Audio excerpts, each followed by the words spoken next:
Okay mga papi, done installation po tayo dito sa PCX 160 ng 5.7 package. Ang inabel po ni Sir Zenlo X1 GTS. So dito natin siya pinesto.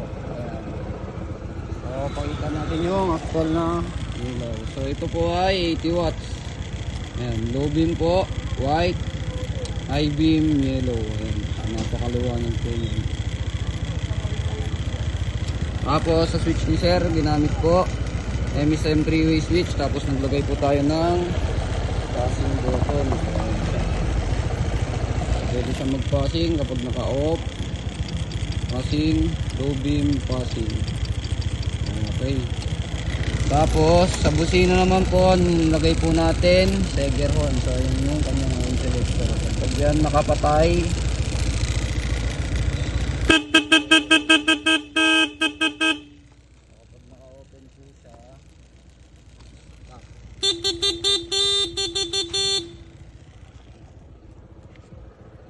mga gustong magabil ng mga gantong promo packages, pumunta lang po dito sa Scooteristas online shop.